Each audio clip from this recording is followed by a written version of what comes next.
One of the most famous detectives in English literature is Sherlock Holmes. Uno de los detectives más famosos de la literatura inglesa es Sherlock Holmes.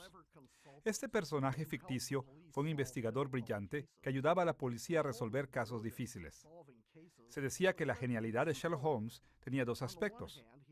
Por una parte, poseía tal habilidad de observación que podía descubrir todos los detalles objetivos relevantes de un caso. Y por otra parte, era increíblemente lógico, al punto que podía comprender cómo se relacionaban estos hechos con el crimen que estaba tratando de resolver. Bueno, en cierto sentido, el tomar decisiones bíblicas exige que los cristianos sean como Sherlock Holmes. Tenemos que identificar muchos detalles objetivos.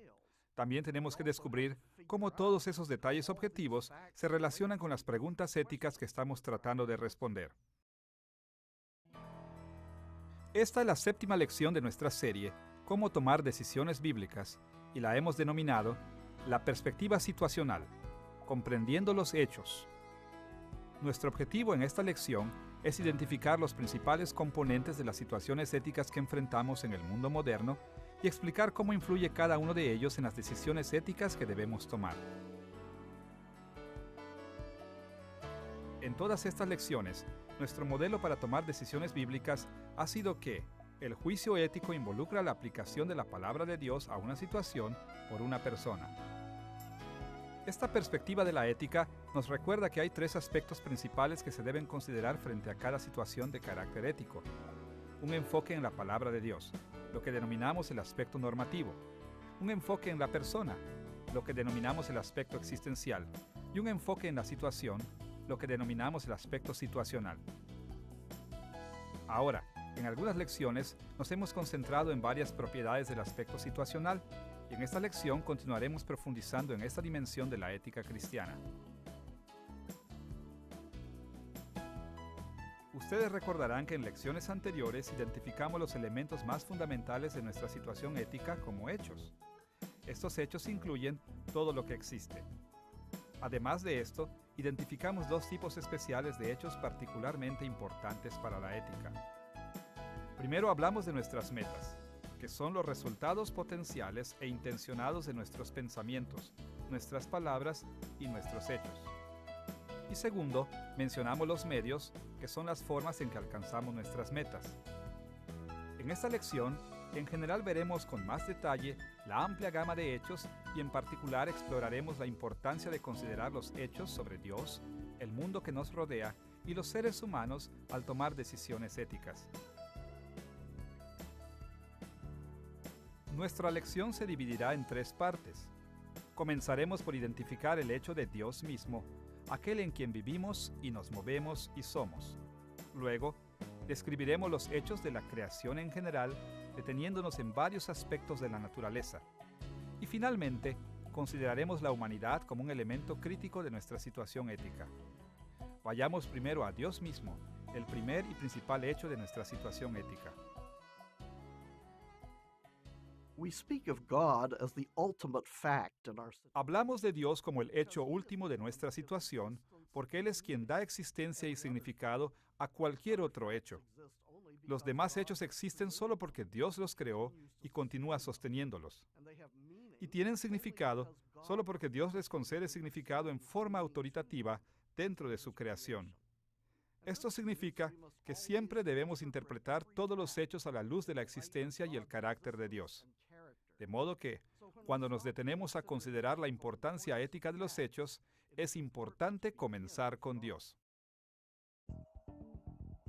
Nuestra discusión sobre Dios como el hecho último de la ética cristiana se centrará en tres aspectos familiares del carácter de Dios: su autoridad, que incluye su derecho a gobernar sobre toda la creación; su control, que es su poder y su gobierno sobre toda la creación; y su presencia, su existencia y manifestación en la creación. Comenzaremos observando la autoridad de Dios o su derecho a gobernar sobre toda la creación. Todas las Escrituras dejan en claro que Dios tiene la autoridad, el derecho a gobernar sobre toda la creación. Este derecho a gobernar deriva del hecho de que Dios es el creador y sustentador de toda la creación.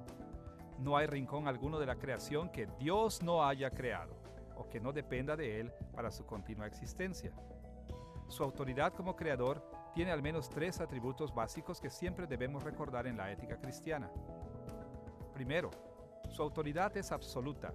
Segundo, es exclusiva. Y tercero, es exhaustiva. Observemos con mayor detalle estas ideas, comenzando con la naturaleza absoluta de la autoridad de Dios como creador. La autoridad de Dios es absoluta en el sentido que Dios tiene libertad completa y total por encima de lo que creó. Las Escrituras a menudo ilustran la autoridad absoluta de Dios comparándola con la autoridad que tiene un alfarero sobre su barro. Hallamos estos motivos en pasajes como Isaías capítulo 29, versículo 16, Isaías capítulo 45, versículo 9, Jeremías capítulo 18, versículos 1 al 10 y Romanos capítulo 9, versículos 18 al 24.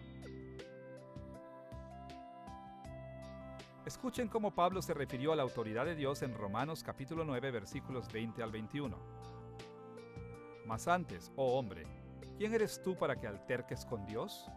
¿Dirá el vaso de barro al que lo formó, ¿por qué me has hecho así? ¿O no tiene potestad el alfarero sobre el barro para hacer de la misma basa un vaso para honra y otro para deshonra? Las preguntas retóricas de Pablo nos enseñan que puesto que Dios es el creador de todo, tiene la libertad y el derecho de hacer lo que quiera con lo que creó. Y lo que es cierto sobre la autoridad absoluta de Dios sobre la gente, lo es también sobre su autoridad sobre el resto de la creación. Dios puede hacer lo que le plazca con todo lo que creó. Tiene la libertad y el derecho de actuar sobre ello como Él lo estime conveniente, de pedir lo que desee y de juzgarlo según sus propios parámetros. Así que, cuando Dios revela sus juicios éticos, estos son verdaderos y nunca están sujetos a escrutinio. En general, los cristianos aceptan la idea de que Dios tiene el derecho de mandarlos y determinar sus juicios éticos. Pero demasiado a menudo nos rehusamos a aceptar los juicios éticos de Dios a menos que sean confirmados por algún otro parámetro y buscamos excusas para evitar someternos a lo que Él ha establecido con tanta claridad. Sin embargo, tal como lo vimos, la autoridad de Dios en la ética es absoluta. Sus juicios morales y su perspectiva sobre el bien y el mal deben ser aceptados como verdaderos simplemente porque Él así lo dijo. Segundo, además de poseer autoridad absoluta, Dios posee también autoridad exclusiva sobre todo lo que ha creado. Cuando decimos que la autoridad de Dios como creador es exclusiva, estamos afirmando que solo Dios posee autoridad absoluta. La autoridad absoluta solo pertenece al Creador, y Dios es el único Creador. Por lo tanto, solo Dios ostenta esta autoridad última. Existen otras autoridades como los espíritus, los ángeles y las autoridades terrenales. Incluso los individuos poseen cierta medida de autoridad sobre sus propias vidas. Pero todas estas clases de autoridad han sido delegadas por Dios, de modo que la autoridad de Dios siempre es superior a la autoridad de la criatura. En consecuencia, toda autoridad menor es anulada por la autoridad mayor del Creador. Es por eso que la Biblia insiste en que nuestras decisiones éticas deben tomarse en absoluta sumisión a Dios. Tercero, además de poseer autoridad absoluta y autoridad exclusiva, Dios posee también una autoridad exhaustiva sobre el universo. Cuando afirmamos que la autoridad de Dios es exhaustiva, estamos diciendo que ésta se extiende sobre cada detalle de todo lo que Él creó. Y este hecho tiene por lo menos dos implicaciones. Primero, que todas las criaturas están bajo la autoridad de Dios. En otras palabras, a pesar de que muchos seres humanos están en rebelión en contra de Dios y se rehúsan a someterse a sus mandamientos, los juicios morales de Dios rigen sobre ellos. No importa dónde vivimos o quiénes somos, y no importa cuál sea nuestra cultura o nuestra religión, todos los seres humanos somos responsables ante Dios. Y segundo, puesto que Dios creó todas las cosas, no hay aspecto alguno de la creación que sea moralmente neutral. Él creó todo con un propósito y le asignó un carácter moral. Todo en la creación o funciona como Dios quiere que funcione, por lo tanto, bueno, o está en desacuerdo con su voluntad y por lo tanto, malo. Toda la creación, hasta su más mínimo detalle, está sujeta a Él. Por eso, para servir a Dios, siempre tenemos que considerar y someternos a su autoridad.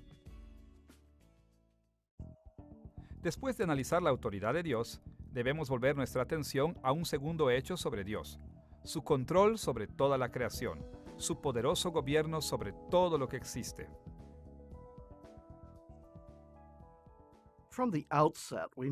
Desde el principio, tenemos que reconocer que las diferentes ramas de la Iglesia cristiana entienden en forma distinta el control de Dios sobre su creación. Pero los cristianos estamos en gran medida de acuerdo, porque las Escrituras son muy claras sobre ciertos aspectos del control de Dios. Limitaremos nuestra discusión a dos aspectos básicos relacionados con el control de Dios sobre la creación. Primero, hablaremos sobre el carácter soberano del control de Dios, y segundo, destacaremos el carácter moral del control de Dios. Consideremos en primer lugar la naturaleza soberana del control de Dios sobre la creación. A través de los siglos, los cristianos han afirmado consistentemente el control soberano de Dios sobre la creación. Desde luego que los teólogos y las denominaciones han discrepado sobre algunos puntos. Pero en general, los cristianos siempre han afirmado la enseñanza bíblica de que Dios tiene el poder infinito y el derecho infinito de controlar la creación en la forma que Él estime conveniente. Más aún, puesto que Él es un rey bueno y responsable para con su creación, Él ejerce su poder y su derecho para el beneficio de su reino.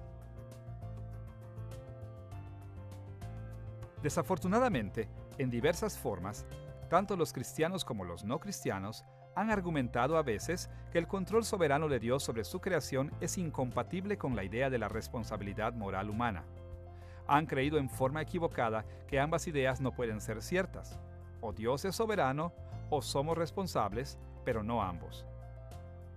En años recientes, esta perspectiva se ha expresado en un movimiento conocido como teísmo abierto. El teísmo abierto enseña que para que Dios pueda hacer responsables a los seres humanos de sus decisiones éticas y de su comportamiento, los seres humanos tienen que tener el control definitivo sobre sus vidas. Insiste en que si Dios tiene el control soberano sobre el universo, entonces no tiene el derecho a hacernos responsables por lo que hacemos. Entonces, para poder preservar la responsabilidad ética del ser humano, el teísmo abierto enseña que Dios o ha limitado voluntariamente su soberanía, o es en esencia incapaz de controlar toda la creación. Concluye que Dios no sabe lo que sucederá, que solo ejerce una influencia limitada sobre las cosas que suceden en la creación y a menudo está frustrado con la forma en que se desarrolla la historia. En resumen, el teísmo abierto niega el control soberano de Dios para poder reafirmar la responsabilidad humana. Ahora, desde el punto de vista histórico, la teología cristiana siempre ha enseñado que el control soberano de Dios es totalmente compatible con la responsabilidad humana. De hecho, más que ver el control soberano de Dios como excluyente con la responsabilidad humana, la teología cristiana ha seguido a las Escrituras en insistir en que los seres humanos son moralmente responsables ante Dios, precisamente porque Dios tiene un control soberano sobre su creación. Analicemos lo que esto significa. Por una parte, muchos pasajes bíblicos enseñan que Dios tiene un plan para su creación que lo abarca todo, y que Él controla la creación con el objetivo de llevar a cabo su plan. Por ejemplo, la Biblia algunas veces habla de un propósito inmutable, como en Hebreos capítulo 6, versículo 17, o de decisiones y planes que hizo antes de la fundación del mundo, como en Mateo capítulo 13, versículo 35, y en Efesios capítulo 1, versículo 4. Otras veces se refiere al plan según el cual Él controla toda la creación, como en Romanos capítulo 8, versículo 28. Incluso, habla de su determinación sobre las personas y las cosas, como en Hechos capítulo 4, versículo 28 y Romanos capítulo 8, versículo 29. Ahora, los cristianos han calificado el control que Dios ejerce sobre el universo, relacionándolo en varias formas con cosas como su presencia, su voluntad activa y pasiva y sus decretos positivos y permisivos. Pero en el análisis final, el cristianismo histórico siempre ha afirmado que dado que Dios es el creador, Él puede ejercer y de hecho ejerce un control soberano sobre su creación. Por otra parte, más que ver el control soberano de Dios como algo contrario a la responsabilidad ética, el cristianismo ha visto en el control soberano de Dios la base de la responsabilidad ética. Escuchemos la forma en que Pablo estableció la relación entre el control soberano de Dios y nuestra responsabilidad en Filipenses capítulo 2, versículos 12 al 13. ocupaos en vuestra salvación con temor y temblor, porque Dios es el que en vosotros produce así el querer como el hacer por su buena voluntad. Noten aquí que los cristianos de Filipos tenían que vivir en forma moral y reverente porque Dios estaba trabajando en sus vidas, haciendo que ellos desearan y actuaran de acuerdo a su plan soberano.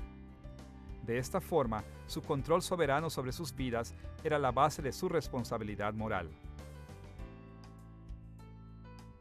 En vez de ver la soberanía divina y la responsabilidad humana como mutuamente excluyentes, Pablo comprendió que la soberanía de Dios es el fundamento de la responsabilidad humana.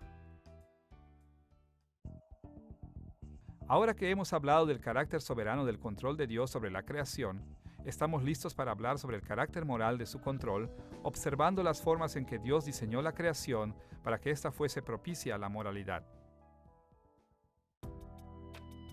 Un principio muy importante de la ética cristiana es que Dios no fuerza a los seres humanos a situaciones morales sin salida. Las Escrituras nos enseñan que no importa cuán complejos parezcan los dilemas morales, Dios siempre provee del medio y la oportunidad para evitar el pecado. Este principio general está establecido en 1 Corintios capítulo 10, versículo 13, donde Pablo escribió estas palabras: No os ha sobrevenido ninguna tentación que no sea humana, pero fiel es Dios, que no os dejará ser tentados más de lo que podéis resistir, sino que dará también juntamente con la tentación la salida, para que podáis soportar. En su contexto original, este versículo se refiere a la tentación de cometer idolatría, a la que estaba sometida la iglesia en Corinto. Pero el principio general es también cierto. Dios no permite que enfrentemos situaciones en que todas nuestras opciones son pecaminosas. Él siempre conjuga las circunstancias de manera que tengamos una salida, una solución que sea digna de elogio y no pecaminosa. Desde luego que a veces esta forma de escape no parece fácil. La mayoría de nosotros sabe por experiencia propia que algunos dilemas morales son extremadamente difíciles de resolver. Para aprovechar la salida, tenemos que cambiar radicalmente, pero podemos estar seguros de que la oportunidad para este tipo de cambios siempre está ahí. Esto es lo que queremos decir cuando afirmamos que el control de Dios es moral. Él ordena la creación de tal manera que las circunstancias de nuestras vidas nunca pueden excusar nuestras opciones inmorales. Él gobierna todo el universo de manera que siempre hay una salida de escape de la tentación del pecado.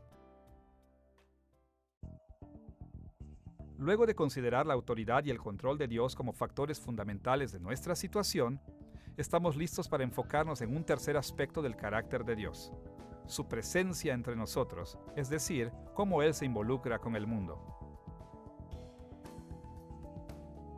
Nuestra discusión sobre la presencia de Dios en la creación se dividirá en 3 secciones. Primero hablaremos de Dios como el Rey del Pacto. Segundo, hablaremos de Él como el Señor encarnado. Y tercero, hablaremos de Él como el Espíritu ministrador. Vamos primero con el rol de Dios como el Rey del Pacto sobre la creación y particularmente sobre la humanidad. Dios ha estado presente en medio de la humanidad como nuestro Rey del Pacto desde que creó a Adán y Eva. Tal como lo vimos en la lección anterior, nuestros primeros padres fueron creados a la imagen de Dios, sus reyes vasallos, cuya tarea era extender el reino de Dios por toda la tierra. Y Dios estaba presente en forma manifiesta para bendecirlos cuando fueran fieles y para maldecirlos cuando pecaran. Luego de la caída de la humanidad en el pecado, Dios ya no caminó con Adán y Eva en el tranquilo huerto de Edén. Sin embargo, Dios no abandonó a su creación. Él permaneció presente en medio de la raza humana como su Rey del Pacto. Desde luego que Dios siempre ha estado invisiblemente omnipresente, pero también ha aparecido en muchas manifestaciones visibles, como la columna de fuego y la nube, como leemos en Éxodo capítulo 13. Además, Él se hizo presente a través de milagros como la división del Mar Rojo en Éxodo capítulo 14. También se presentó en forma especial con ciertos personajes como Elías, quien invocó fuego del cielo en 2 de Reyes capítulo 1. Con frecuencia se nos presenta a Dios como el Rey del Pacto que ofrece protección y bendiciones a su pueblo y que maldice y destruye a sus enemigos. Y hoy día, Dios aún es nuestro Rey, tal como lo enseñó Jesús en Mateo capítulo 5, versículos 34 y 35. La presencia de Dios en medio de nosotros como nuestro Rey del Pacto nos dice que Él está aquí para reforzar sus juicios sobre toda la tierra y sus habitantes. Tal como lo sostiene Hebreos capítulo 4, versículo 13. No hay cosa creada que no sea manifiesta en su presencia. Antes bien, todas las cosas están desnudas y abiertas a los ojos de aquel a quien tenemos que dar cuenta. Dios ve todo porque Dios está presente en todas partes y nos juzga sobre la base de lo que ve. Recordarán que en lecciones anteriores definimos la ética como teología, viéndola como un medio para determinar qué personas humanas, hechos y actitudes reciben la bendición de Dios y cuáles no. Nuestras decisiones éticas siempre deben considerar la presencia de Dios en medio de nosotros como juez, tanto ahora como en el futuro. Por lo tanto, su presencia en medio de nosotros como un juez real siempre será un factor crítico a considerar cuando tomemos decisiones éticas. No vivimos aparte de Dios, vivimos en su presencia, bajo su juicio y bajo su bendición. Teniendo en mente el rol de Dios como el Rey del Pacto, estamos listos para concentrarnos en la presencia de Dios en medio de nosotros como el Señor encarnado en la persona de Jesucristo. Cuando Jesús nació de María en Belén, Dios se hizo presente entre nosotros en una nueva forma. Quizá la diferencia más obvia fue que Él estaba físicamente presente y caminaba libremente en medio de la sociedad como uno de nosotros. Aun cuando podríamos hacer una lista de muchos resultados éticos de su encarnación, limitaremos nuestra discusión solo a 4 aspectos. Primero, Hebreos capítulo 2, versículo 17, enseña que el perdón de los pecados es el resultado de la naturaleza humana de Jesús y su presencia física en la tierra, particularmente a través de su muerte en la cruz. Este perdón hace posible que Dios nos bendiga por nuestras buenas obras. Segundo, fue a través de su vida humana terrenal que Jesús obtuvo su simpatía personal para con nosotros en medio de las tentaciones que enfrentamos. Escuchen las palabras de Hebreos capítulo 2, versículo 18. Pues en cuanto Él mismo padeció siendo tentado, es poderoso para socorrer a los que son tentados. Al mediar entre el Padre en los cielos, Jesús se aseguró de que nuestras obras sean juzgadas con misericordia y no con severidad, motivando al Padre a que extienda su gracia hacia nosotros y nos fortalezca para resistir el pecado y nos otorgue el perdón diariamente. Tercero, la presencia terrenal de Jesús en medio de nosotros nos provee del supremo parámetro de rectitud para la vida humana. Las Escrituras registran muchos detalles de la vida de Cristo, y cada uno de estos nos presenta un cuadro de conducta, pensamientos, emociones y juicios éticos perfectos. Y ahora Dios nos está conformando a la imagen de Cristo, proveyéndonos no solo de un modelo para imitar, sino también del poder para que seamos como Él. Y cuarto, nuestra victoria moral está asegurada por la presencia de Jesús. El ministerio terrenal de Jesús dio comienzo a la restauración total del reino de Dios. Al vencer en la cruz a sus enemigos y a los nuestros, Jesús nos dio el poder para prevalecer en las batallas morales y aseguró nuestra victoria final.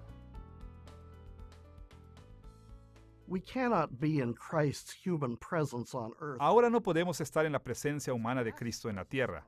Sin embargo, su presencia pasada en la tierra fue determinante para ilustrar la conducta ética y también para hacer posible la conducta ética. Su continua presencia en el cielo es parte integral de nuestro caminar ético ante Dios. Después de hablar sobre Dios como nuestro Rey del Pacto y Señor encarnado, tenemos que enfocarnos en la presencia de Dios como nuestro Espíritu ministrador, y que constituye la presencia más directa de Dios y que comúnmente hallamos en esta época. Cuando Jesús ascendió a los cielos, Él derramó su Espíritu sobre su iglesia. El Espíritu Santo nos ministra en diversas formas. Sin embargo, nos limitaremos a mencionar solo 2 de sus ministerios principales entre nosotros. Primero, el Espíritu Santo habita en cada creyente, permitiéndonos y motivándonos a tomar decisiones éticas. En Romanos capítulo 8, versículos 9 y 10, el apóstol Pablo escribió estas palabras acerca de la presencia del Espíritu Santo. Vosotros no vivís según la carne, sino según el Espíritu, si es que el Espíritu de Dios mora en vosotros. Y si alguno no tiene el Espíritu de Cristo, no es de él. Pero si Cristo está en vosotros, el cuerpo en verdad está muerto a causa del pecado, mas el Espíritu vive a causa de la justicia. Pablo dijo que el Espíritu Santo hace dos cosas que son centrales en la ética cristiana. Primero, nos da vida espiritual y segundo, nos controla. Consideremos cada una de estas ideas con más detalle. A causa de la caída de la humanidad en el pecado, todos los seres humanos nacen en un estado de muerte espiritual. Esto nos hace moralmente impotentes. No tenemos la capacidad de hacer nada que Dios en última instancia pueda considerar bueno. Pero cuando el Espíritu Santo nos da una nueva vida, Él nos da también la capacidad moral para que podamos hacer buenas obras, lo que significa que podemos y debemos confiar en que el Espíritu Santo nos ayudará a resistir el pecado. El Espíritu Santo cambia nuestros corazones y mentes para que amemos a Dios y anhelemos sus bendiciones. En resumen, Él nos da el deseo de vivir éticamente y como consecuencia, tenemos la obligación moral de someternos a su control sobre nuestras vidas y de seguir a nuestros deseos piadosos en lugar de los deseos pecaminosos. Además de habitar en nosotros, el Espíritu Santo también ministra otorgando dones a los creyentes, dándoles capacidades sobrenaturales para realizar las obras de servicio para la iglesia. El Espíritu Santo ha capacitado a los creyentes en diversas formas a través de toda la historia. Aun cuando el Espíritu habitó en todos los creyentes, incluso los del Antiguo Testamento, solo le otorgó dones espirituales a individuos especiales como los profetas, los sacerdotes y los reyes. Pero el Antiguo Testamento apuntaba además a un día cuando el Espíritu sería derramado sobre todo el pueblo de Dios. Escuchen las palabras de Pedro en Hechos capítulo 2, versículos 16 al 17. Esto es lo dicho por el profeta Joel. Y en los postreros días, dice Dios, derramaré de mi espíritu sobre toda carne, y vuestros hijos y vuestras hijas profetizarán, vuestros jóvenes verán visiones, y vuestros ancianos soñarán sueños. Joel había profetizado acerca de un tiempo en que el Espíritu Santo se derramaría sobre todos los creyentes, extendiendo los dones espirituales a todo aquel en que él habitase. Además, Pedro enseñó que esto sucedería en Pentecostés. Desde ese día en adelante, todo creyente en la iglesia ha recibido el don del Espíritu Santo. En pasajes como 1 de Corintios capítulo 12, Romanos capítulo 12 y Efesios capítulo 4, así como en la historia de la iglesia, vemos que algunos dones espirituales son muy comunes. Cosas como servir, predicar, enseñar, evangelizar, animar, contribuir y administrar.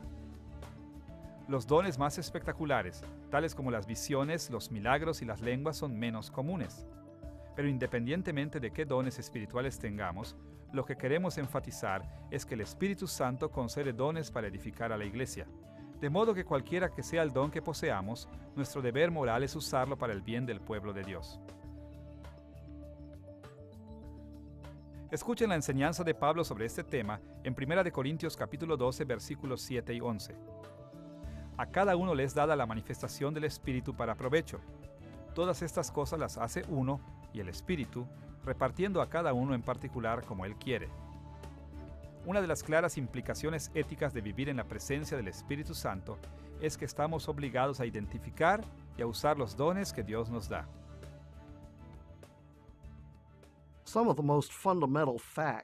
Algunos de los hechos más fundamentales que debemos considerar en cualquier situación ética corresponden a Dios mismo, su autoridad absoluta, exclusiva y exhaustiva, su control moral y soberano sobre la creación, y su presencia en medio de nosotros como Rey del pacto, Señor encarnado y Espíritu ministrador. Si poseemos el fundamento de una comprensión adecuada de quién es Dios, estaremos mucho más preparados para tomar decisiones que le agraden a Él y nos traigan bendición. Luego de identificar los hechos relacionados con Dios mismo, estamos listos para detenernos en los hechos que conforman la creación en general, incluyendo tanto su aspecto físico como su aspecto espiritual. La teología sistemática tradicional ha dicho que todo lo que existe, ante todo, habita en uno de los tres ámbitos fundamentales. Primero, está el ámbito sobrenatural. Este ámbito está por encima de la naturaleza. A pesar de que a menudo usamos este término para referirnos a todo lo que no es parte de nuestro mundo natural, tiene un uso más técnico en la teología sistemática. Específicamente, se refiere a Dios y a sus obras, dado que solo Dios mismo es verdaderamente más grande, más poderoso y más autoritativo que el mundo natural. Segundo, está el ámbito natural. Este es el mundo creado por Dios en Génesis capítulo 1, el mundo en el que vivimos y operamos. Sin duda, este es el lado de la creación más familiar para los seres humanos. Y tercero, está el ámbito de lo preternatural, el ámbito que está más allá de la naturaleza. No está por encima de la naturaleza como Dios lo está, sino que más bien está paralelo a la naturaleza como un aspecto distinto de la creación. Este es el ámbito habitado por los espíritus invisibles, como los ángeles y los demonios. En línea con esta idea tradicional, nuestra discusión sobre los hechos de la creación se dividirá en dos partes. Primero, observaremos los aspectos preternaturales de la creación, tomando en consideración cómo el ámbito espiritual habitado por ángeles y demonios se relaciona con la ética cristiana. Y segundo, nos concentraremos en el mundo natural y su relación con la ética. Comencemos con los aspectos preternaturales e invisibles de la creación.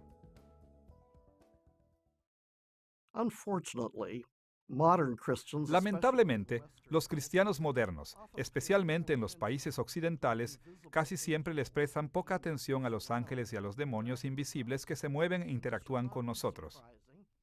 Esto no debería sorprendernos. Después de todo, nuestra experiencia humana está típicamente limitada al mundo natural.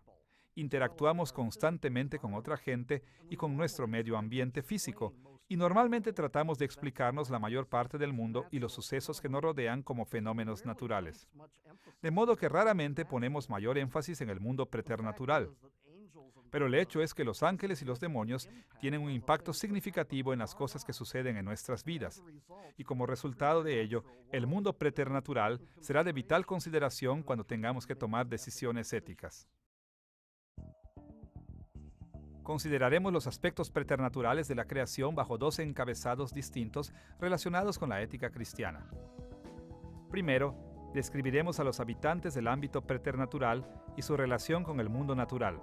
Y segundo, nos enfocaremos en el tema de la guerra espiritual, la lucha cósmica entre el bien y el mal, que es muy activa a nuestro alrededor. Consideremos primero a los habitantes del ámbito preternatural, es decir, los ángeles y los demonios. La ciencia moderna habla de la humanidad como considerablemente sola en el universo de criaturas racionales. Todos nos damos cuenta de que vivimos en un planeta relativamente pequeño, circulando alrededor de un sol relativamente pequeño en una vasta galaxia que solo es una pequeñísima parte del universo. Pero las Escrituras nos enseñan que Dios también ha poblado el universo con un gran número de personas espirituales, conocidas como ángeles y como demonios. Los ángeles y los demonios son inteligentes, son seres racionales que tienen voluntad y personalidad. Dios creó a todos estos seres como ángeles, puros y perfectos, sirviendo a Dios en su reino celestial. Pero algunos de estos ángeles se rebelaron voluntariamente en contra de Dios y cayeron de su estado de bendición a un estado de condenación. La Biblia generalmente usa el término ángeles para referirse a los ángeles benditos que han permanecido fieles a Dios y generalmente se refiere a los caídos, a los ángeles rebeldes como demonios. Tanto los ángeles como los demonios han influenciado en mucho de lo que sucede en el mundo natural. Veremos el impacto que ambos, ángeles y demonios, ejercen sobre nuestro medio ambiente ético. Comencemos con el tema de los ángeles antes de referirnos al tema de los demonios. Los ángeles sirven como mensajeros y agentes leales de Dios. Ellos comunican su palabra a los seres humanos e interactúan con la humanidad en nombre de Dios. A veces estos son eventos dramáticos. Por ejemplo, en 2 de Reyes capítulo 19, versículo 35, vemos que el ángel del Señor dio muerte a 185,000 soldados asirios en una noche para detener la invasión de Sennacherib a Judá. Pero en otras ocasiones los ángeles operan en formas más mundanas. Por ejemplo, el Salmo 91, versículos 11 y 12, nos enseña que los ángeles también trabajan para prevenir que tropiecen los pies de los fieles seguidores de Dios. Hebreos capítulo 1, versículo 14, resume la importante obra de los ángeles planteando esta pregunta retórica. ¿No son todos espíritus ministradores, enviados para servicio a favor de los que serán herederos de la salvación? Por supuesto que la respuesta es sí. Pero, ¿qué tiene que ver este ministerio con nuestras decisiones éticas? Por una parte, los ángeles de Dios trabajan constantemente para asegurar que siempre tengamos una oportunidad de comportarnos moralmente. Su servicio debería darnos más confianza en el cuidado y la provisión de Dios. Esta confianza debería animarnos a tomar decisiones éticas, aun cuando estas decisiones nos ocasionen dificultades. Más allá de esto, Dios de hecho está usando nuestra salvación para enseñar sabiduría a sus ángeles en el cielo. Los ángeles no necesitan salvación, y la salvación no está disponible para los demonios. En definitiva, la salvación es un misterio para ellos. Así, al observar la salvación de Dios para la humanidad, ellos aprenden más acerca de la gloria de Dios y son más capaces de adorarlo. El Nuevo Testamento habla de esto en muchos lugares, incluyendo Efesios capítulo 3, versículo 10, donde Pablo escribió estas palabras: para que la multiforme sabiduría de Dios sea ahora dada a conocer por medio de la Iglesia a los principados y potestades en los lugares celestiales. Cuando nos arrepentimos del pecado y somos bendecidos por Dios, los ángeles aprenden más acerca de los caminos del Señor y le rinden mayor adoración. De modo que un factor importante a considerar en nuestras decisiones éticas es la forma en que nuestras decisiones éticas llevan a los ángeles a adorar y honrar a Dios. Con esta idea de los ángeles en mente, tenemos que enfocar nuestra atención en los demonios, en el rol que juegan ellos como factores de nuestra situación. Tal como los ángeles, los demonios son capaces de interactuar con el ámbito natural. Esto lo hacen para causarnos daño. En el Nuevo Testamento, la forma habitual y más mencionada en que los demonios atacan a los cristianos es el tentarlos con la idolatría. Las Escrituras señalan además que los demonios también pueden causarnos daño de otras formas. Por ejemplo, en Job capítulos 1 y 2 vemos que a Satanás, el jefe de los demonios, se le permitió destruir la salud y las posesiones de Job y matar a su familia. Ahora, tal como lo aprendimos en estos pasajes, esta fue una circunstancia inusual en la que Dios permitió a Satanás ejercer mucha influencia sobre la vida de Job. No obstante, esto demuestra la clase de cosas que los demonios pueden realizar en el ámbito natural. Tal como lo veremos en la próxima sección, las actividades de los demonios tienen muchas implicaciones para nuestras vidas. Ellos nos tientan constantemente, tratando de apartarnos de las opciones morales. Es por eso que siempre tenemos que recordar que ellos son un factor muy importante en nuestra situación. Ahora, hay incontables implicaciones morales que debiéramos extraer de las actividades de los habitantes del ámbito preternatural. Pero en función de nuestro propósito, nos enfocaremos en la guerra espiritual que hay entre ellos y cómo ésta afecta nuestras vidas en el ámbito natural. Desde que Satanás y el resto de los demonios se rebelaron contra Dios, han estado cercados en la batalla contra los santos ángeles de Dios. Dado que este conflicto está siendo peleado entre los espíritus buenos y los espíritus malos, es decir, los ángeles y los demonios, generalmente hablamos de una guerra espiritual.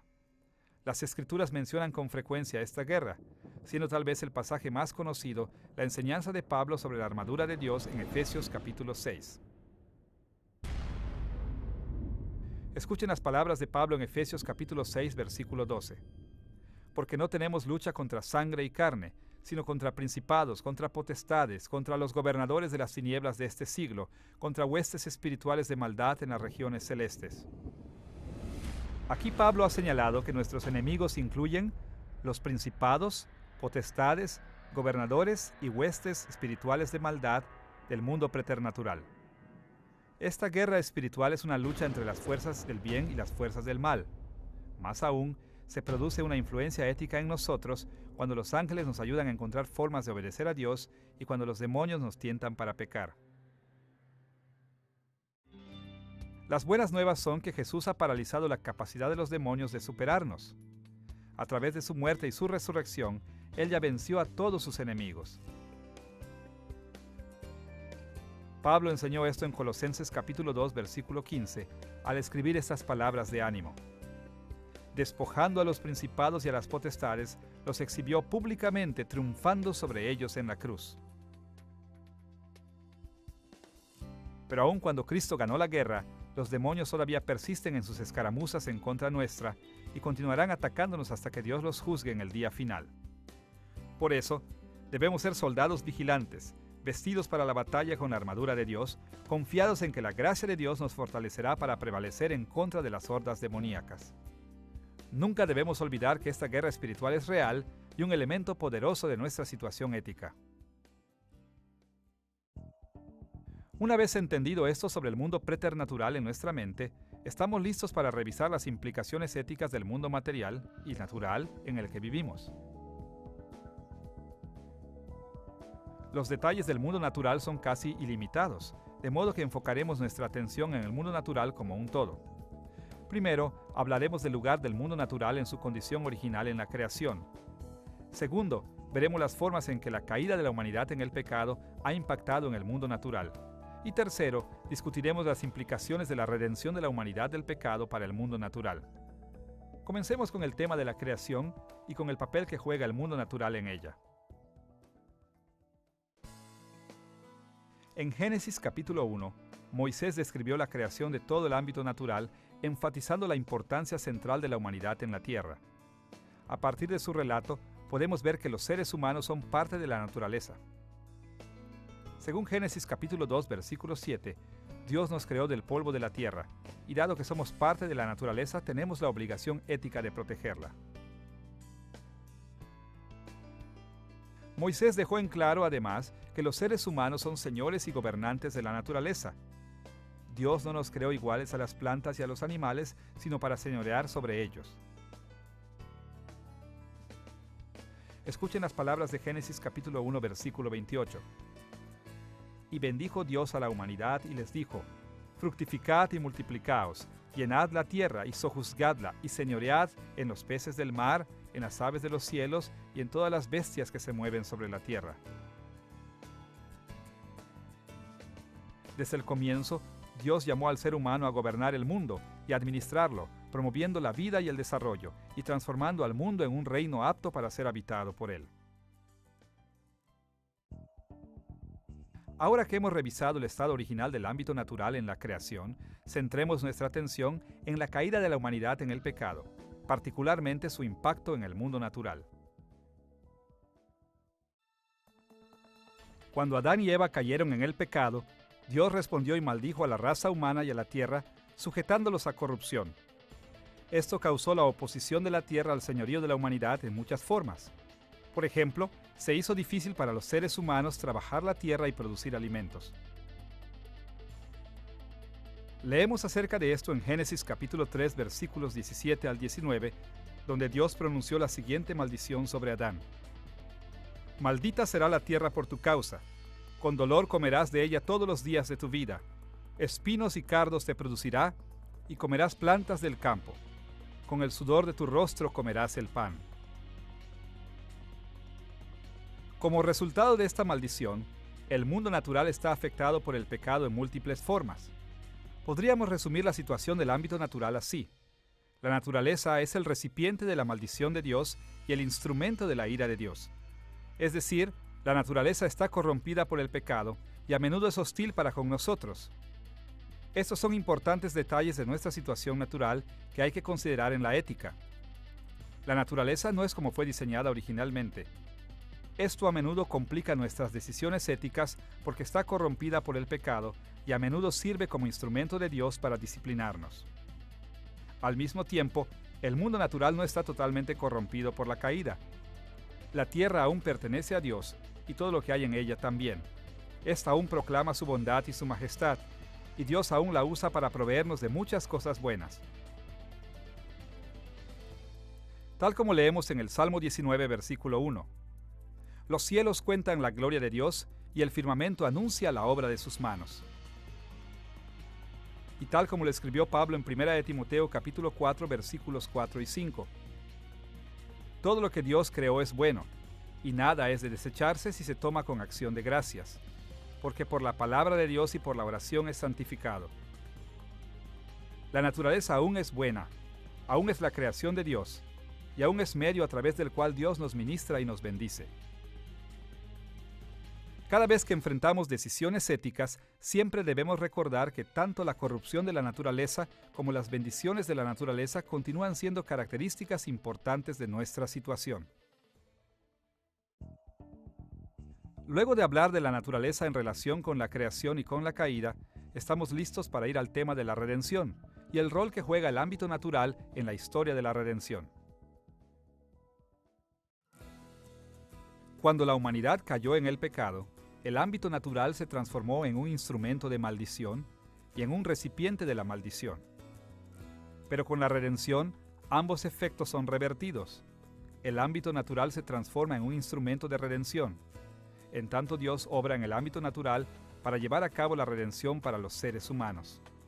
Así también se transforma en un recipiente de la redención. En tanto, Dios purga la corrupción del mundo natural a través de la redención de la humanidad. Nature functions as a means of redemption in a number of ways. For one La thing, naturaleza funciona en múltiples formas como un medio de redención. Por una parte, Dios usa las cosas del ámbito natural como herramientas de proceso de redención. Los sucesos del mundo natural dan testimonio de la grandeza de Dios. Ellos nos ofrecen la oportunidad de creer en Él para salvación y nos ponen en circunstancias que nos llevan al crecimiento y la victoria espiritual. Por otra parte, Dios a veces obvia el orden natural y normal en forma milagrosa, cambiando la naturaleza de modo que ésta se nos presenta con señales y maravillas que edifican nuestra fe. Consideren Romanos capítulo 8, versículo 28, donde Pablo escribió estas palabras: A los que aman a Dios, todas las cosas les ayudan a bien, esto es, a los que conforme a su propósito son llamados. Con la expresión todas las cosas, Pablo quiso decir toda circunstancia, todo suceso, toda criatura, todo objeto, todo pensamiento, es decir, todo. Esto incluye también todo lo que existe o sucede en el mundo natural. Dios está en control de todo ello en nuestro beneficio, favoreciendo nuestra redención. Así entonces, cuando nos vemos enfrentados a las disyuntivas éticas, es preciso que nos hagamos preguntas como: ¿qué me está enseñando Dios a través de mis experiencias del mundo natural? ¿Cómo puede mi interacción con el mundo natural ayudarme a ser más como Cristo? ¿Y cómo puedo usar el mundo natural para darle gloria a Dios? Más allá de ello, el ámbito natural mismo va a ser, en última instancia, un recipiente de la redención. Dios va a refinar a ambos, al cielo y la tierra, para crear un nuevo cielo y una nueva tierra.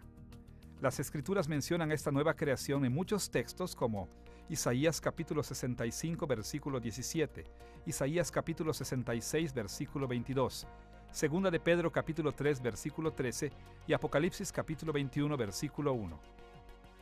Pasajes como estos indican que la corrupción del mundo natural durará hasta que se complete la redención de la humanidad con el regreso de Cristo. En ese punto, la tierra será llevada al glorioso destino que Dios ordenó para ella desde el comienzo. Pablo escribió sobre esto en Romanos capítulo 8 versículos 19 al 21, en los que hallamos estas palabras: El anhelo ardiente de la creación es el aguardar la manifestación de los hijos de Dios. La creación misma será libertada de la esclavitud de corrupción a la libertad gloriosa de los hijos de Dios. El hecho de que Dios esté redimiendo al mundo natural indica que Él le asigna un gran valor. De modo que, cuando tomamos decisiones éticas, tenemos que considerar también cómo impactarán nuestras decisiones a la creación natural. Esto significa que tenemos que plantearnos preguntas como: ¿qué efecto tendrá mi decisión en el mundo natural? ¿Cómo puedo incrementar o mejorar el dominio de la humanidad sobre la tierra? ¿Y cómo puedo promover un mundo adecuado para la gloriosa presencia de Dios? Cada vez que nos encontramos con una pregunta ética, debemos considerar las formas en que la creación influye en nosotros, y tenemos que recordar de qué manera nuestras acciones impactan también a la creación. Ahora que ya hemos identificado los hechos fundamentales que se refieren a Dios mismo, así como los hechos de la creación en general, estamos listos para considerar los hechos relacionados con la humanidad, la corona de la creación de Dios. Abordaremos en dos formas los hechos relacionados con la humanidad. Primero, consideraremos a la humanidad en el contexto de la sociedad, observando los hechos relacionados con nuestros intentos de vivir con otros. Y segundo, hablaremos de los seres humanos como individuos, concentrándonos en nuestros intentos de vivir con nosotros mismos. Dirijamos nuestra atención ahora a la sociedad humana como característica esencial de nuestra situación. Veremos tres aspectos de la sociedad relacionados con nuestro estudio de la ética cristiana. Primero, consideraremos la solidaridad corporativa de la sociedad humana, la manera en que Dios ve a la raza humana como grupo unificado. Segundo, hablaremos brevemente de la similitud de nuestras experiencias humanas. Y tercero, mencionaremos a la comunidad humana. Veamos primero la solidaridad de la sociedad humana estando frente a Dios. En nuestra discusión sobre la solidaridad corporativa de la humanidad, hablaremos del mandato cultural como una tarea corporativa dada a la humanidad en la creación. Hablaremos también de la caída como un fracaso corporativo de la raza humana que tuvo consecuencias corporativas. Finalmente, veremos la redención como la reconstrucción corporativa de la sociedad humana. Meditemos primero en la tarea corporativa de la humanidad en la creación, es decir, el mandato cultural. En una lección anterior, hablamos del mandato cultural como el mandamiento de Dios de que los seres humanos extiendan su reino hasta lo último de la tierra por medio del desarrollo de la cultura humana. Este mandato fue dado directamente a Adán y Eva cuando fueron creados. Escuchen las palabras de Dios para nuestros primeros padres en Génesis capítulo 1, versículo 28. Fructificad y multiplicaos, llenad la tierra y sojuzgadla, y señoread en los peces del mar, en las aves de los cielos y en todas las bestias que se mueven sobre la tierra.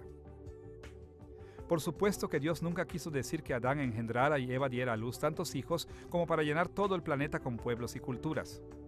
En vez de eso, su idea fue que ellos fueran los primeros de muchas generaciones de seres humanos y que la raza humana cumpliera su mandato en forma corporativa. Como resultado, todos los seres humanos son solidarios los unos con los otros, es decir, Dios les ha asignado la tarea de llenar y sojuzgar la tierra a la raza humana como un todo, como una singular entidad corporativa.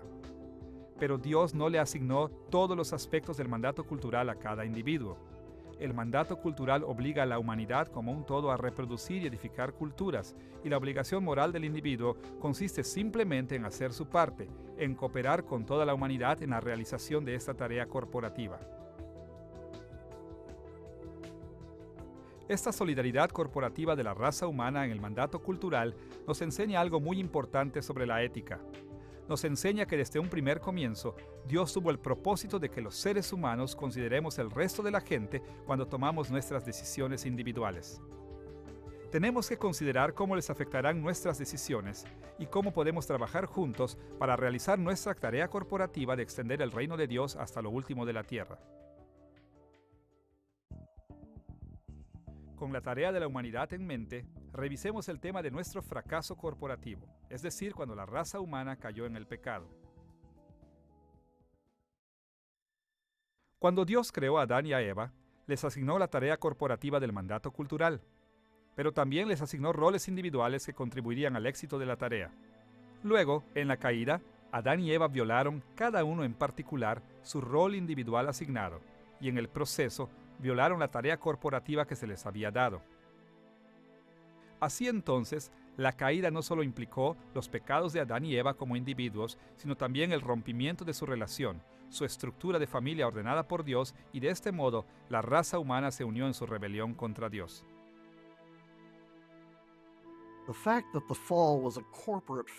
El hecho de que la caída haya sido un fracaso corporativo tiene fuertes implicaciones para la ética cristiana.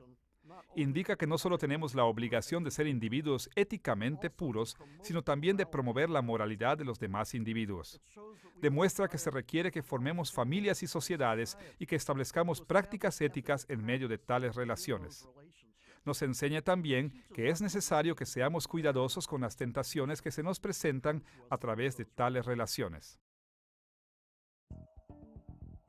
Luego de considerar la tarea corporativa de la humanidad y nuestro fracaso corporativo en esa tarea, tenemos que centrar nuestra atención en las consecuencias corporativas de la caída de la humanidad en el pecado. Para poder entender las consecuencias corporativas de la caída, es útil recordar que cuando Dios creó a Adán y Eva, Él entró en un pacto con ellos. Entre otras cosas, este pacto exigía que Adán y Eva obedecieran a Dios y definió las consecuencias de su obediencia o desobediencia. Sin embargo, este pacto no solo gobernaba la relación de Dios con Adán y Eva como individuos, sino que gobernaba a Adán y Eva colectivamente. De hecho, las Escrituras nos enseñan que todo ser humano que alguna vez ha existido o alguna vez existirá fue incluido en este pacto. De modo que, cuando Adán y Eva violaron el pacto de Dios comiendo del árbol del conocimiento del bien y del mal, las consecuencias de su desobediencia no solo cayeron sobre ellos, sino también sobre sus descendientes. A causa de la solidaridad corporativa de la raza humana, esta transgresión condenó a todos los individuos de la raza humana a las maldiciones del pacto. Tal como Pablo lo resumió en Romanos capítulo 5, versículo 18. Por la transgresión de uno vino la condenación a todos los hombres. La única excepción a esto fue Jesús, quien no descendió de Adán y Eva de acuerdo a la forma normal de reproducción humana, sino que fue concebido en el vientre de María por el Espíritu Santo. Todos los demás seres humanos cayeron en las maldiciones del pacto cuando Adán pecó. Como consecuencia de la caída, el resto de nosotros hemos nacido bajo la maldición de muerte por parte de Dios y estamos destinados al juicio eterno. Y además de nacer culpables y condenados, estamos corrompidos. El pecado habita en nosotros y somos sus esclavos, y somos incapaces de hacer algo bueno.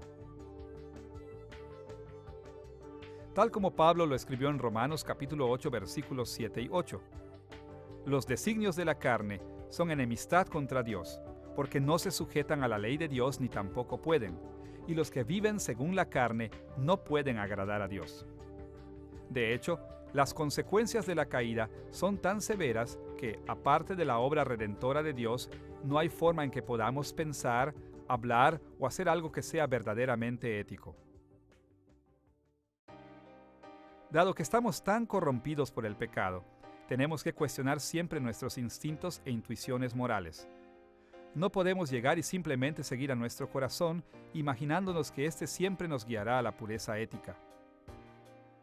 Una consecuencia ética de este problema universal del pecado es que la raza humana no cumplió con el mandato cultural como Dios lo pidió.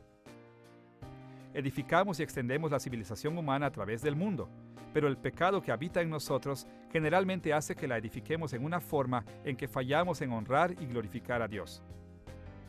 Se supone que nos hemos de ayudar unos a otros en la tarea de edificar el reino de Dios en la tierra, pero la corrupción del pecado nos transforma en obstáculos para ello. De manera que, si buscamos darle la gloria a Dios, no solo tendremos que obrar positivamente en edificar su reino, sino que tendremos que mantenernos alerta frente al pecado. Después de haber considerado la tarea corporativa y el fracaso corporativo de la humanidad, así como las consecuencias corporativas del fracaso, vayamos a la reconstitución corporativa de nuestras estructuras sociales humanas. En el mundo moderno, es común que los cristianos se concentren en los aspectos individuales de la salvación, en cosas como el perdón de los pecados y la vida eterna para las personas en forma individual. Pero tal como lo vimos en lecciones anteriores, el plan de Dios para la creación no es solamente salvar a un ejército de individuos creyentes, sino más bien construir un reino, construir una nueva estructura social y una nueva sociedad habitada por gente renovada. Escuchemos 1 de Pedro capítulo 2 versículo 9, donde Pedro describe a la iglesia en términos corporativos. Mas vosotros sois linaje escogido, real sacerdocio, nación santa, pueblo adquirido por Dios. Dios no solo está redimiendo individuos, sino que está redimiendo a un pueblo, un sacerdocio, una nación, es decir, está redimiendo individuos y ubicándolos en sociedades redimidas.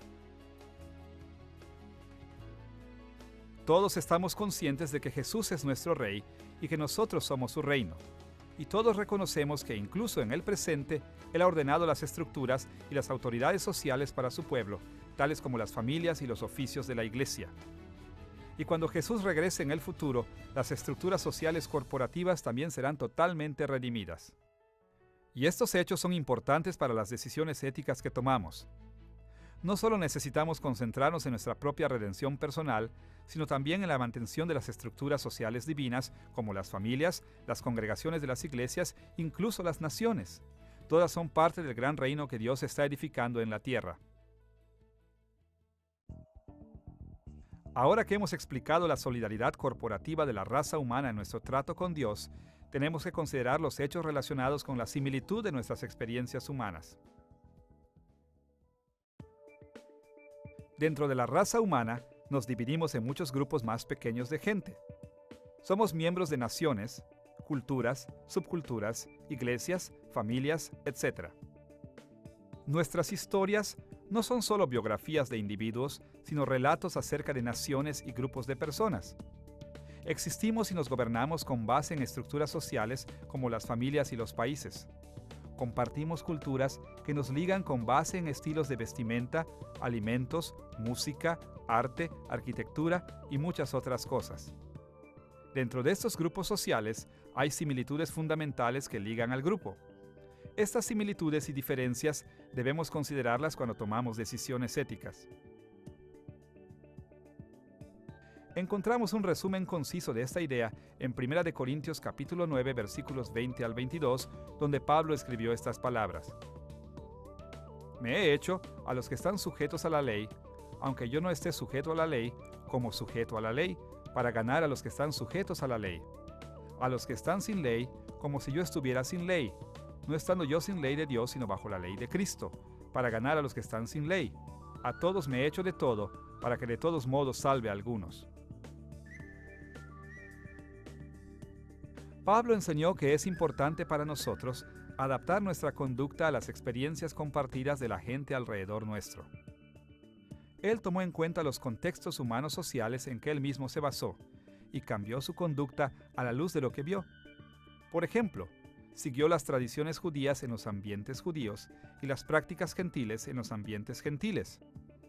Desde luego que se aseguró de no violar nada de lo enseñado en las Escrituras, pero en lo posible ajustó su aplicación de la ley de Dios a las experiencias compartidas con los que le rodeaban. Y siguiendo su ejemplo, nosotros debemos hacer lo mismo. Después de hablar de la solidaridad corporativa de la raza humana ante Dios y de la importancia de la similitud en nuestras experiencias humanas, estamos listos para considerar el tema de la comunidad. Los hechos relacionados con nuestra normal interacción del uno con el otro, sea como miembros de la raza humana o de un grupo más pequeño o como individuos. Dividiremos el tema de la comunidad en dos partes. Primero, consideraremos el impacto que los seres humanos tienen unos sobre otros. Y segundo, nos concentraremos en las responsabilidades que tenemos los unos para con los otros. Comencemos con el impacto que los individuos tienen los unos sobre los otros dentro de su comunidad. No cabe duda que las decisiones y las acciones de los individuos a menudo afectan a quienes los rodean.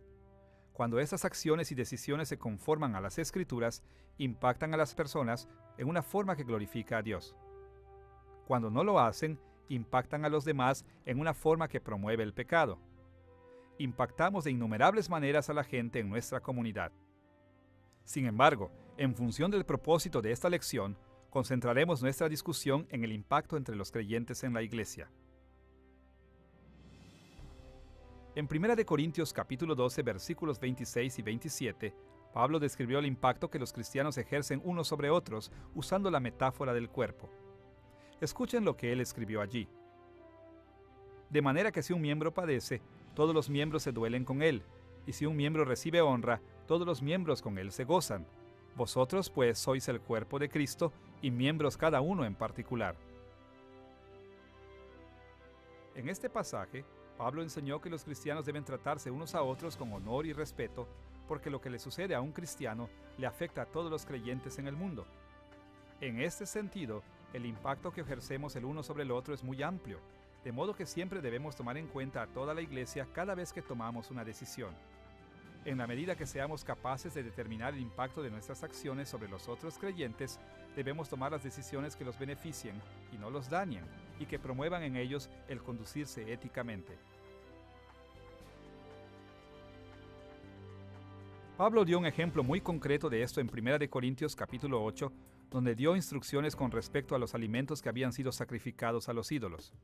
En general, él enseñó que era aceptable para los cristianos comer esos alimentos, pero él calificó esto diciendo que si el comer esos alimentos causaba que otros creyentes cayeran en el pecado de idolatría, entonces los cristianos deberían privarse de estos alimentos.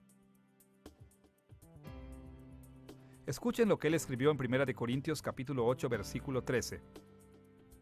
Si la comida le es a mi hermano ocasión de caer, no comeré carne jamás, para no poner tropiezo a mi hermano.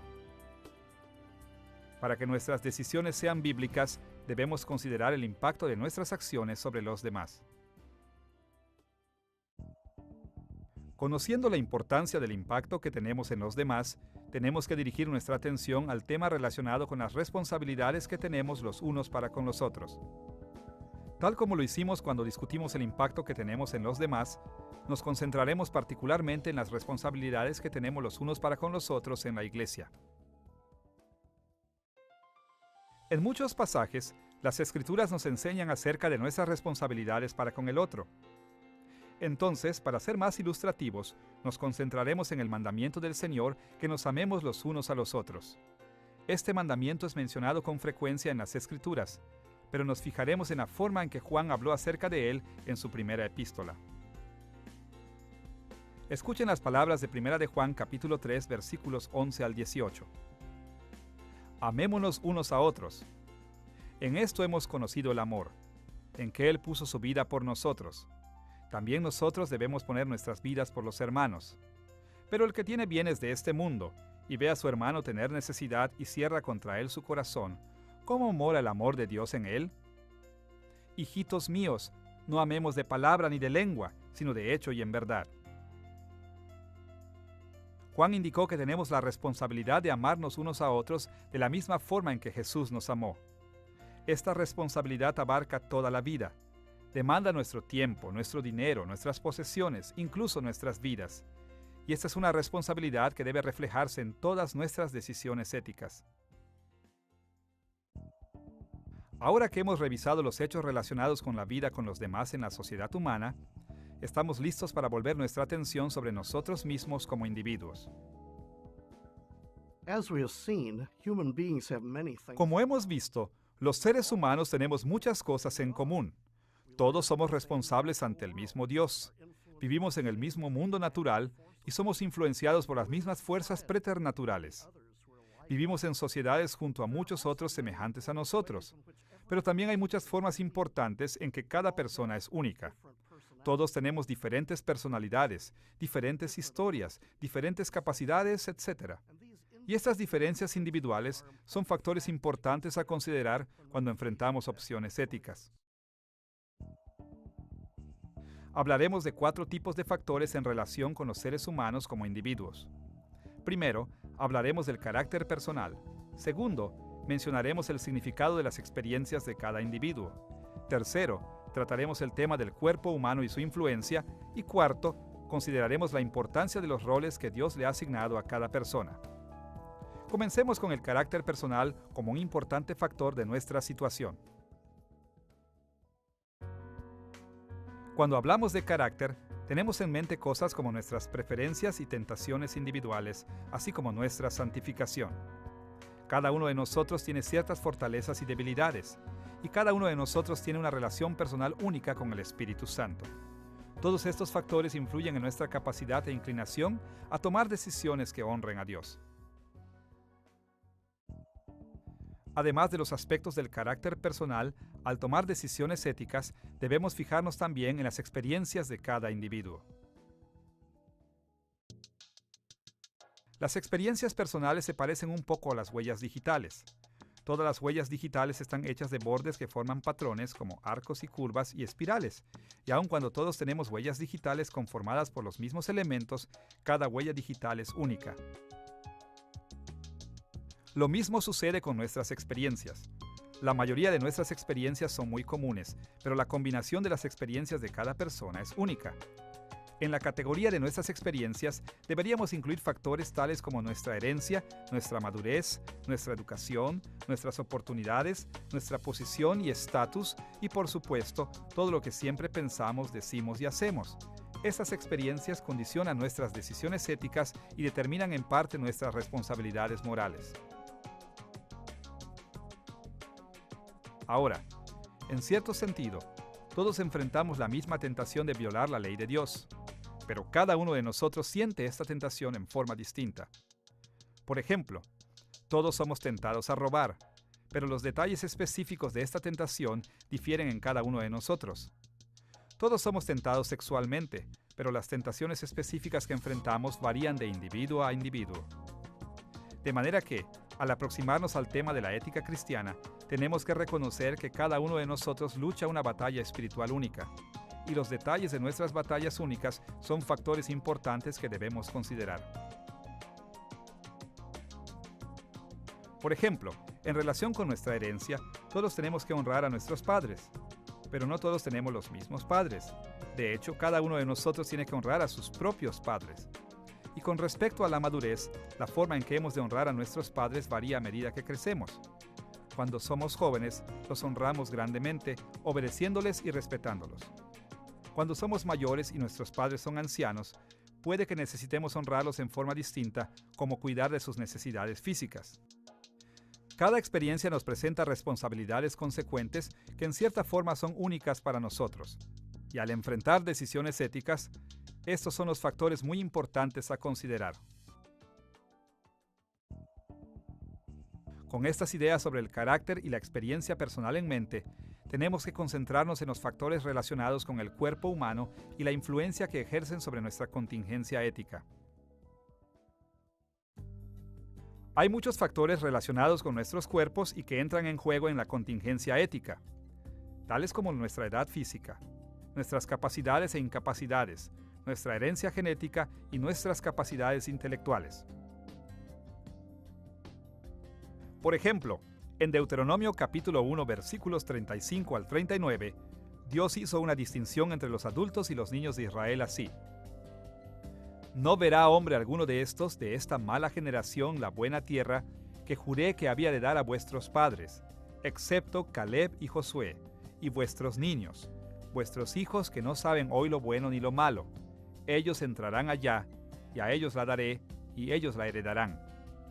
Cuando Israel como nación se rebeló en contra de Dios en el desierto, el Señor condenó a toda la generación adulta, con excepción de Josué y Caleb. Sin embargo, no condenó a los niños de esta generación porque ellos no sabían aún lo bueno ni lo malo. De esta y de muchas otras formas, las Escrituras señalan que nuestras obligaciones éticas están parcialmente determinadas por nuestra madurez física y nuestras capacidades intelectuales. Pero las Escrituras también enseñan que algunos factores relacionados con nuestros cuerpos no pueden influir totalmente en nuestras obligaciones éticas. Consideremos el ejemplo más prominente en las Escrituras, el hecho de que el pecado habita en nuestros cuerpos, impidiendo que seamos capaces de obedecer a Dios. Aún así, Dios no pasa por alto los pecados que cometemos como resultado de este problema residente en nuestros cuerpos. Escuchen la descripción de Pablo de este problema en Romanos capítulo 7 versículos 18 al 24. En mi carne no habita nada bueno, porque en el hombre interior me deleito con la ley de Dios.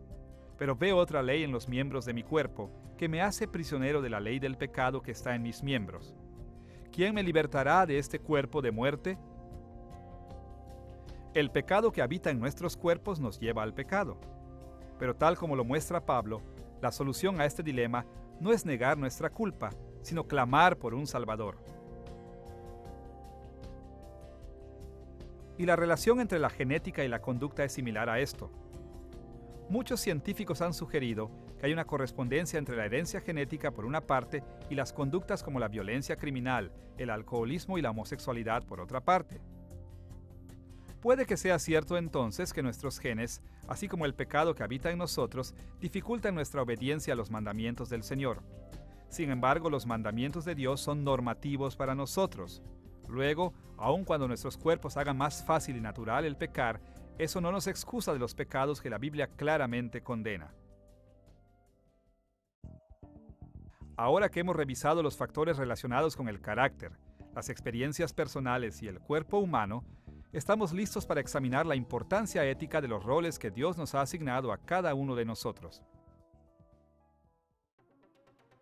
Cada uno de nosotros tiene múltiples roles en la vida.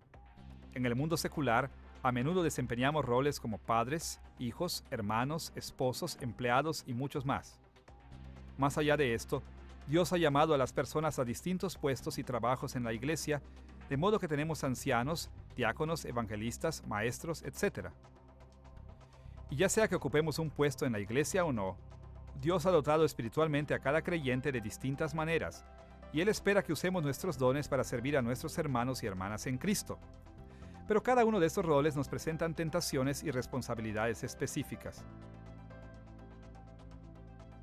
Por ejemplo, si somos pastores en la iglesia, es nuestra responsabilidad gobernar, enseñar y amonestar al pueblo de Dios en forma sabia y santa.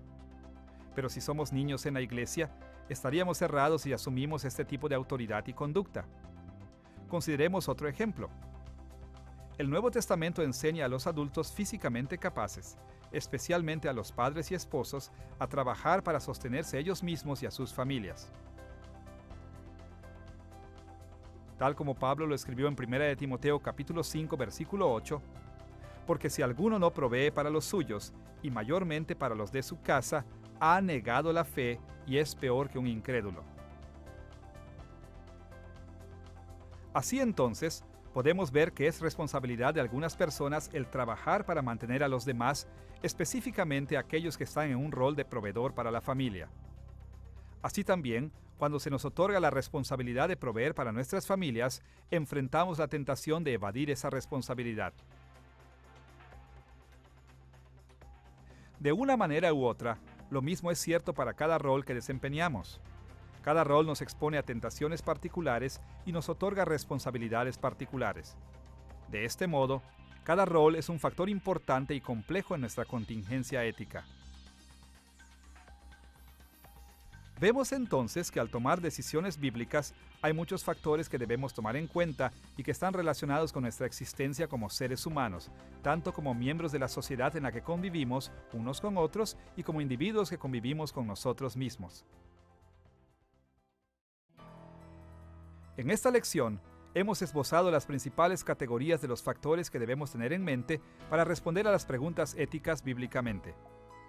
Hemos identificado un número de factores importantes acerca de Dios mismo, especialmente su autoridad, su control y su presencia.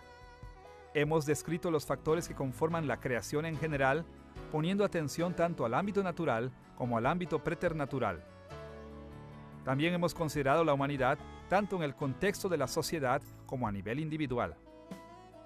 Estas tres categorías básicas son un buen punto de partida para analizar los factores de nuestra situación ética. Si nos aproximamos a la ética desde una perspectiva situacional, es extremadamente importante que reconozcamos y consideremos todos los factores que influyen en nuestras responsabilidades ante Dios. Lo más básico de estos factores son siempre la existencia de Dios y su carácter.